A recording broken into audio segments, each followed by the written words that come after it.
ये third property है, को normal points lie on a fix curve. ये देखते हैं कि जो को नॉर्मल पॉइंट्स है एलिप्स पे तो रहता है और अदर कोई से भी कर्व पे अगर रहता है तो वो चेक करते हैं हम। सबसे पहले हम को नॉर्मल पॉइंट्स लेते हैं। सपोज P पॉइंट है x1, y1 and Q point x2, y2, x3, y3 and S point ले लेते हैं x4, y4।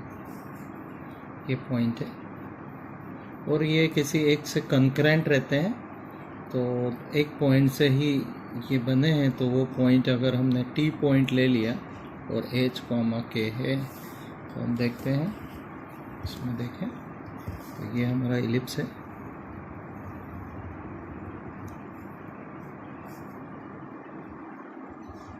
ये कोई पॉइंट है, यहाँ से ड्रा करते हैं। देखिए इसमें टेंजेंट के परपेंडिकुलर होना चाहिए। सपोज टेंजेंट यहाँ आ रही है, एक पॉइंट यहाँ ले लेते हैं, ये टेंजेंट के परपेंडिकुलर, ये टेंजेंट, और देखो टेंजेंट टेंजेंट, ठीक है। ये P पॉइंट है, Q है, ये R है, ये S है और ये T H, K से पास होता है, ठीक है। ये x1, y1, x2, y2, x3, y3 इस तरह से पॉइंट्स है। ये एलिप्स है। एलिप्स हमारे पास है x square upon a square, y square upon b square is equal to 1। Ellipse है। चेक करते हैं। सबसे पहले तो नॉर्मल की इक्वेशन लिखते हैं। a square x upon x1 p square y upon y1 is equal to a square minus b square. ये नॉर्मल होगा। ये नॉर्मल कहाँ से पास हो रहा है? सपोज एक नॉर्मल ले लिया हमने, ये सपोज x1, y1 है पर नॉर्मल है। ये x2, y2 है, x3, y3, x4, y4, ठीक है। ये सपोज ये नॉर्मल पास हो रहा है h, k से पास हो रहा है, ठीक है। ये भी उसी से पास होगा, ठीक है, कोई दिक्कत नहीं। ये h और k से पास हो रहा है, इसको x और y की जगह h और k पुट कर देते हैं।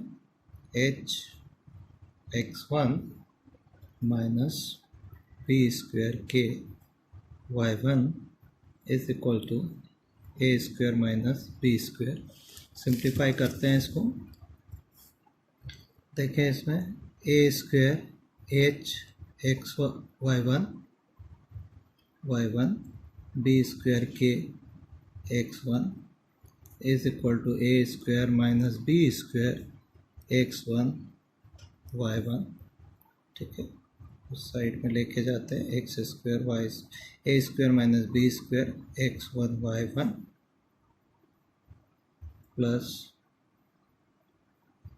b square k x1 minus a square h y1 is equal to 0।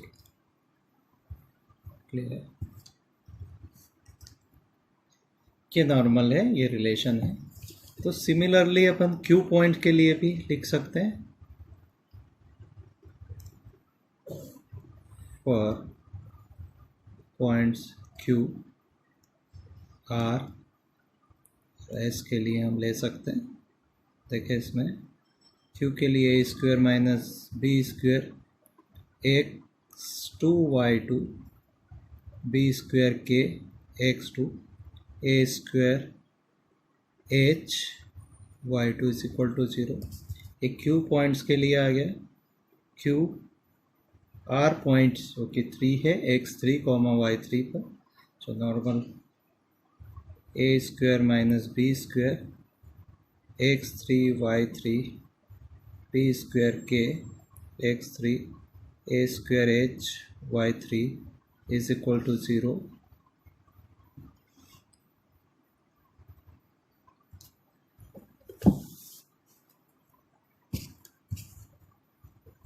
इसके लिए पॉइंट आ जाएगा a square minus b square a square minus B square x4 y4 b square k x3 a square h x4 a square h y4 is equal to 0। अब एक बात समझते हैं हम कि ये 4 point P Q R S किसी एक ही कर्व पे रहे, एक ही कर्व को सेटिस्फाई करेंगे, तो वो कर्व कैसा होगा? If P Q R and S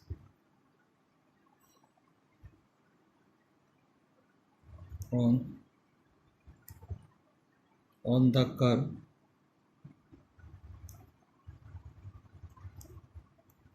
होगा x1